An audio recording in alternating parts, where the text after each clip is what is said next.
cordial saludo, espero que se encuentren muy bien. Hoy tenemos una sesión más de nuestro curso de Pensar la Historia acá en la Universidad de Antioquia. Hoy vamos a hablar de una cultura muy rica, muy importante para toda la civilización occidental.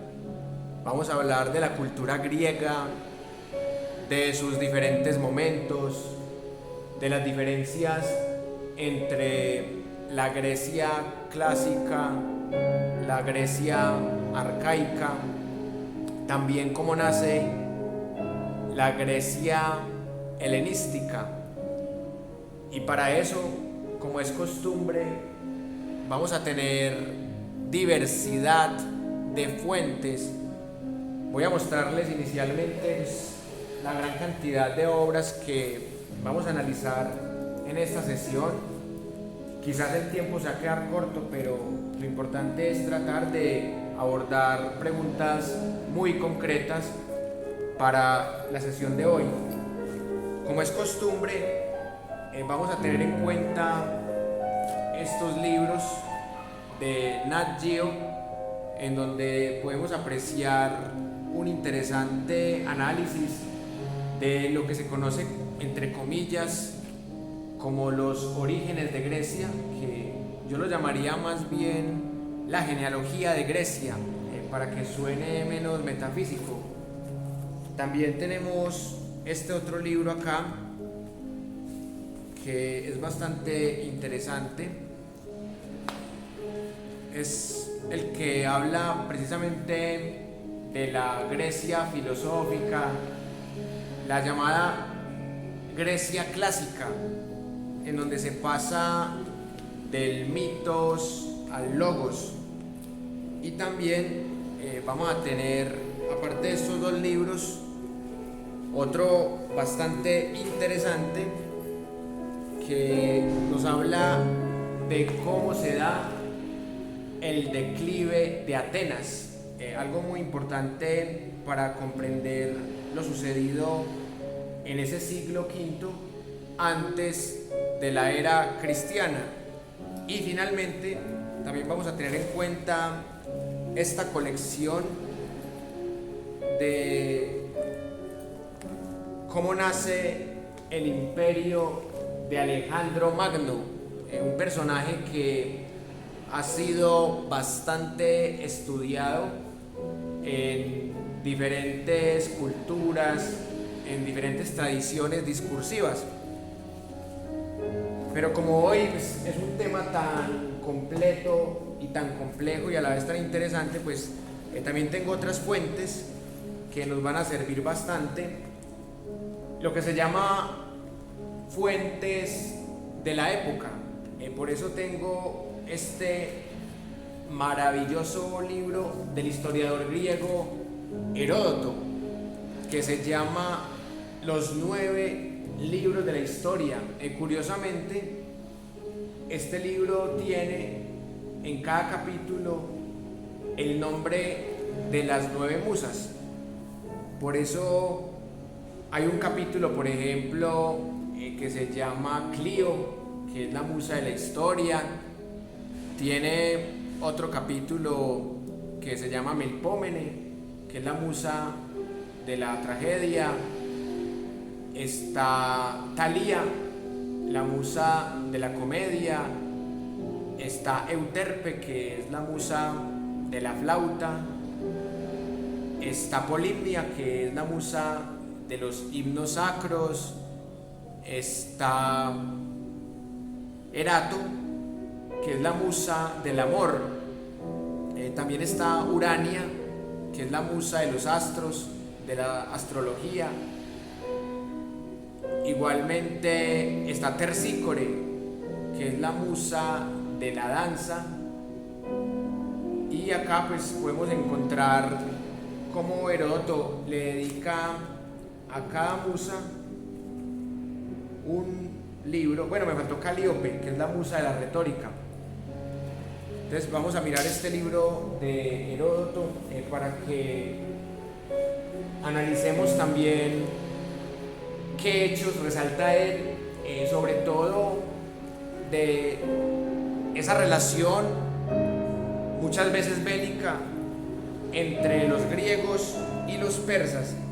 Y obviamente vamos a tener en cuenta la tragedia griega, particularmente con las obras de Sófocles, de Esquilo y también de Eurípides, que son los tres grandes trágicos griegos.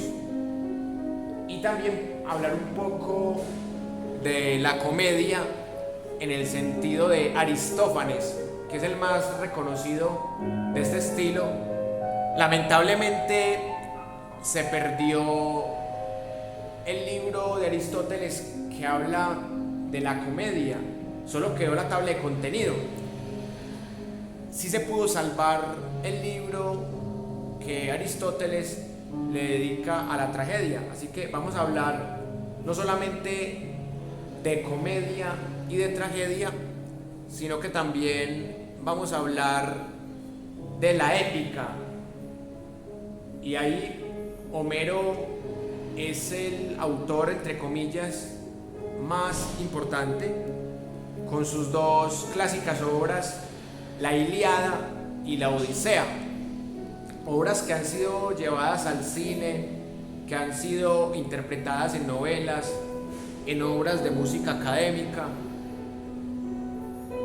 Y para completar ese triángulo de la antigua poesía griega, vamos a tener en cuenta el asunto de la poesía lírica.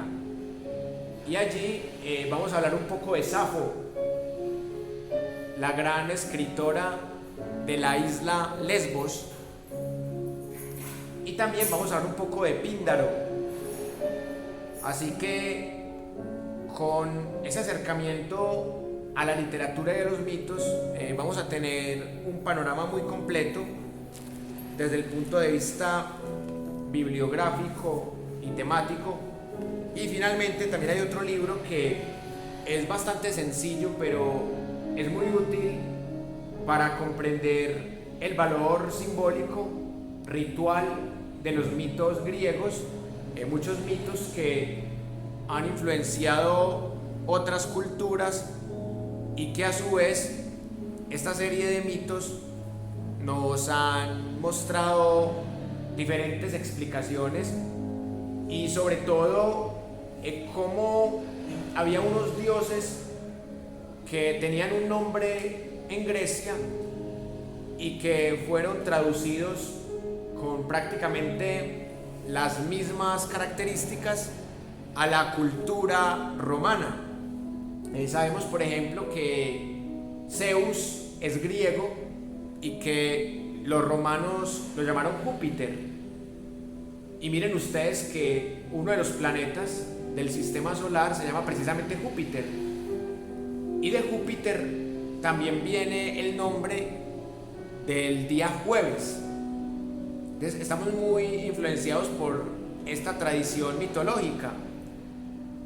También tenemos, por ejemplo, a Dionisos, que es un dios bastante analizado por el pensador Friedrich Nietzsche, que lo conocemos como el dios del vino, de la lujuria, de los placeres carnales.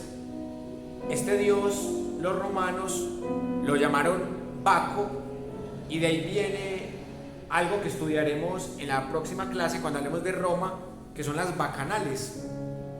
Cuando estudiemos, por ejemplo, el contexto de emperadores romanos como Calígula, vamos a estudiar las bacanales, estas orgías en honor al dios Baco, que en Grecia lo llamaban Dionisos. En algunas traducciones también le dicen Dionisio o Dionisios, pero la traducción más dominante que he vislumbrado es Dionisos. Poseidón, otro de los dioses que también vamos a estudiar, que lo conocemos como uno de los grandes hijos de Cronos, al lado de Hades y de Zeus. Poseidón, el dios de los mares, que en Roma lo llamaron Neptuno. Precisamente también hay un planeta que se llama así. Miren ustedes que todo está conectado. Y obviamente, cuando hablemos de Hades o de Hades, que dependiendo la tradición también, algunos lo pronuncian como Hades, en Colombia lo pronunciamos Hades. Bueno, aunque en inglés lo pronuncian es como Hades, no Hades, sino Hades o Hades en castellano, que también tiene nombre de Plutón, que era considerado planeta y que ya lo llaman es un pequeño planeta, ya lo sacaron como parte de los planetas del sistema solar. Obviamente, hablando de planetas, pues también vamos a hablar de Ares, que los romanos lo llamaban Marte, que de ahí viene también el día martes, entre otras cosas. Apolo es otro dios interesante, sobre todo porque Apolo nos permite compararlo con Dionisos, el ya mencionado. Nietzsche, en su libro El nacimiento de la tragedia, habla de Apolo como el dios del orden, mientras que a Dionisos lo ve como su antípoda, como el dios del desorden, de la lujuria, del vino, de la embriaguez.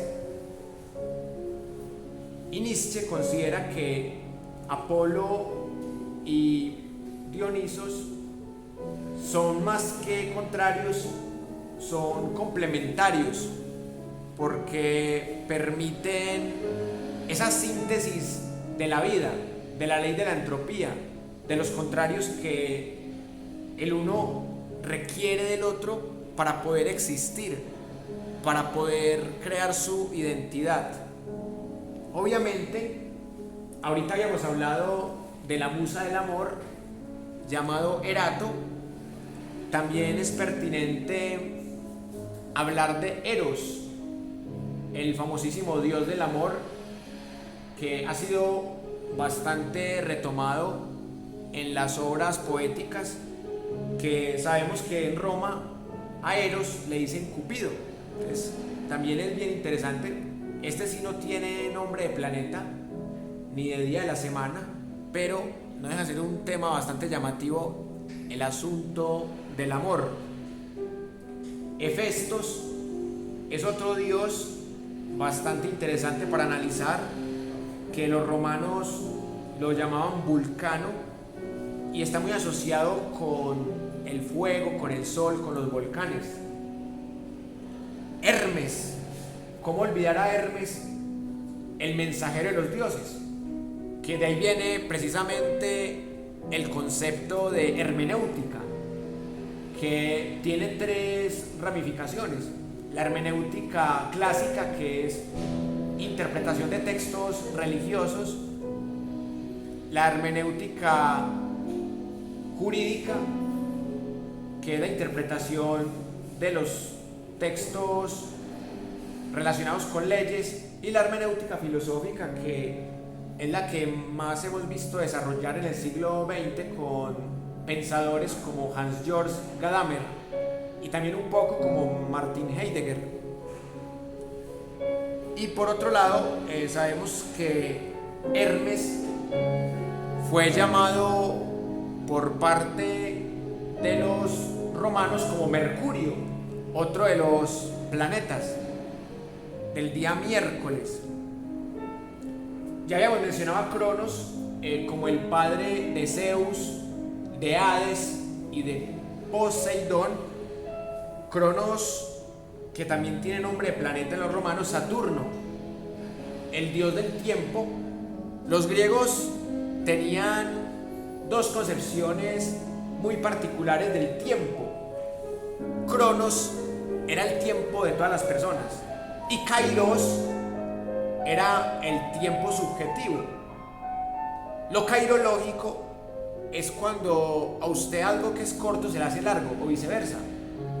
Dicen que el tiempo del amor es más kairológico que cronológico, porque cuando usted está con la persona que ama una hora, esa hora pareciera un minuto o 5 minutos. Y cuando usted está aburrido, puede ser en una clase de estas que son tan largas y tan ladrilludas, esas 4 horas pueden parecer 12 horas. Entonces eso es el tiempo cairológico, la forma como cada persona interioriza en su mandala el tiempo.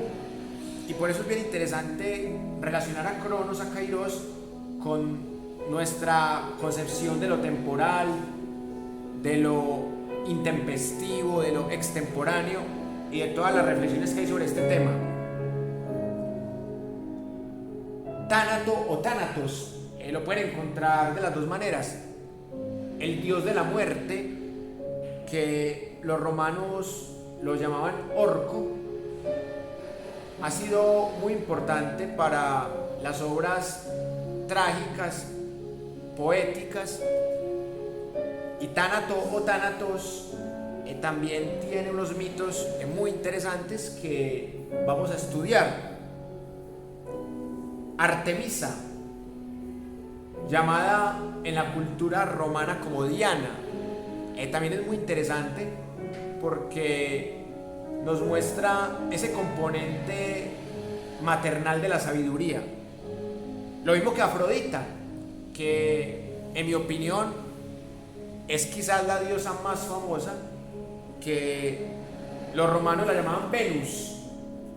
Con Afrodita vamos a hacer un trabajo muy interesante porque vamos a comparar diferentes arquetipos de la madre y de la mujer seductora en la mitología.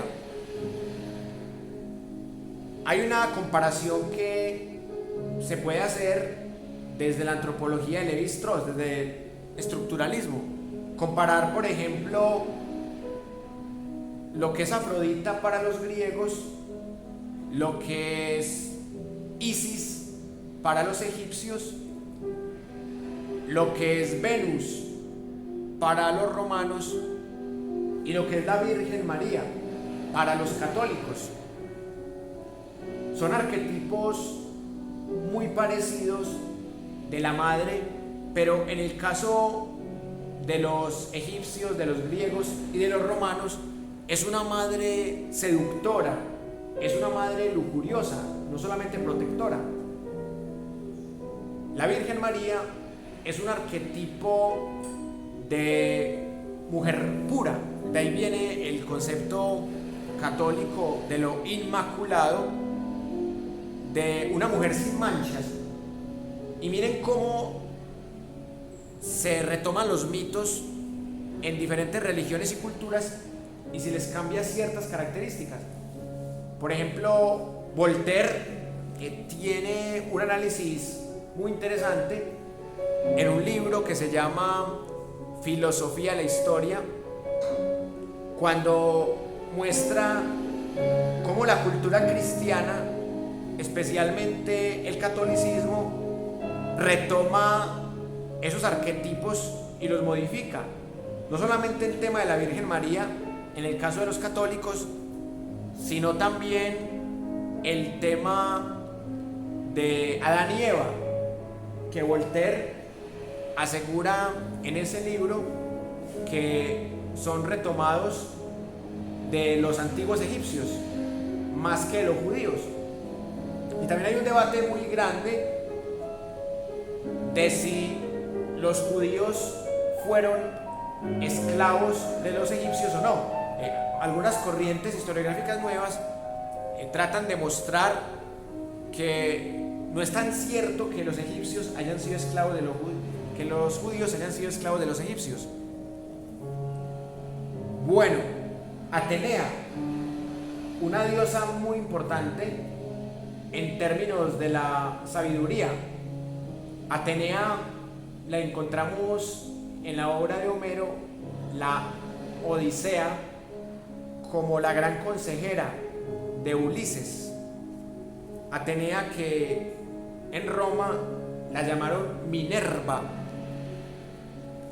Es muy interesante analizar cómo los romanos realmente no crean algo nuevo en ese sentido. copian a los griegos y solo cambian los nombres.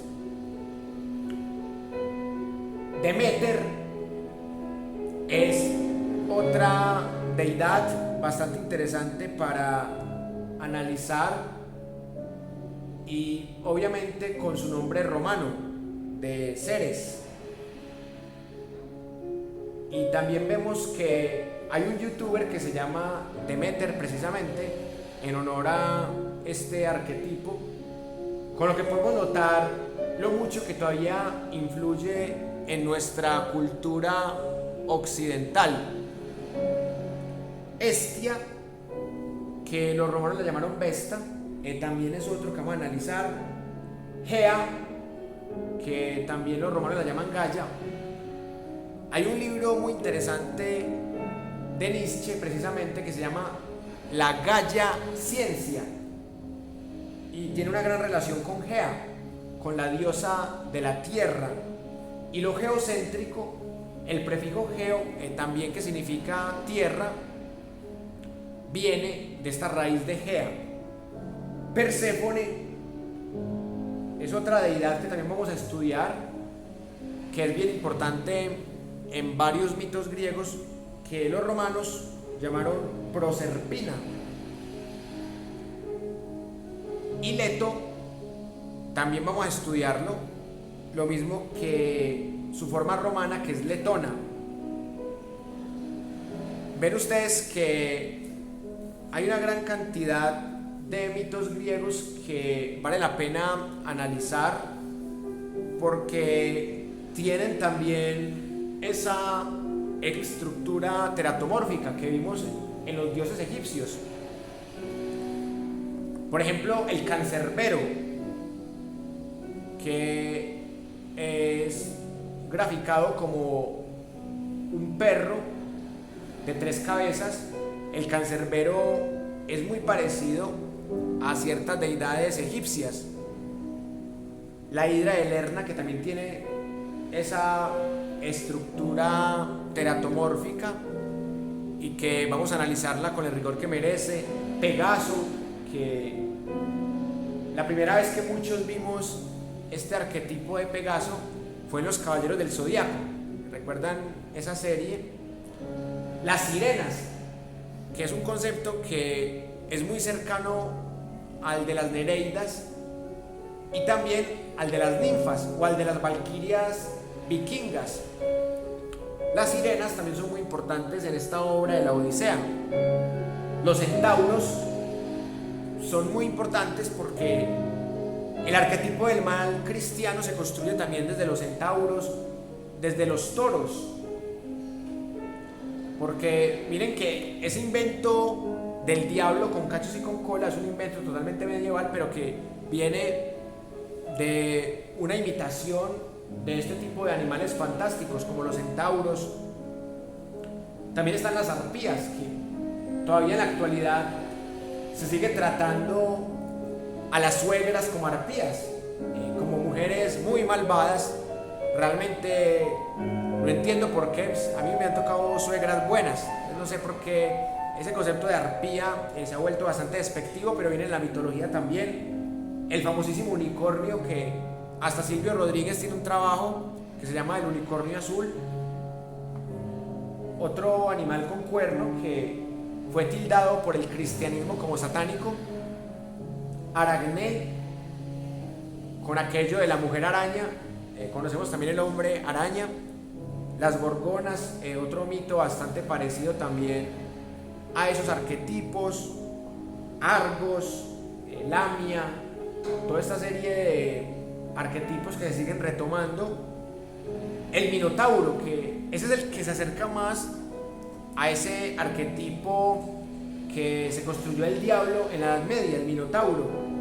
Quimera, que hoy día se entiende quimera como algo falso, y que el filósofo Émile Cioran retoma el concepto de quimera como algo asociado con la metafísica y con el existir. Los cíclopes también son bastante importantes, también vale la pena analizarlos. La esfinge, que también la encontramos un poco en la mitología egipcia, Prometeo, que es muy importante en el mito de Pandora, en el tema del fuego, las musas ya las mencionamos, las 9 musas, ahorita vamos a profundizarlas otra vez, y finalmente todos aquellos dioses y diosas que fueron importantes para configurar la cultura. Así que básicamente vamos a hacer un recorrido empezando desde la Grecia arcaica, que es la del mito, llegando a la Grecia clásica, que es la de los presocráticos, la de los socráticos, la de los platónicos, aristotélicos y diferentes escuelas más, y en última instancia la Grecia helenística, que es a partir de Alejandro Magno, el alumno de Aristóteles, quien constituye una herencia que recogen los Ptolomeos hasta la época de Cleopatra VII. Así que vamos a tener un curso bastante especial. En la segunda parte vamos a centrarnos básicamente en comparar lo que dice Nat Geo con lo que dice un historiador de la época como Hesíodo. Así que espero que sea de su total agrado, y ya con esto acabamos esta primera parte y vamos a continuar ahora con la segunda parte.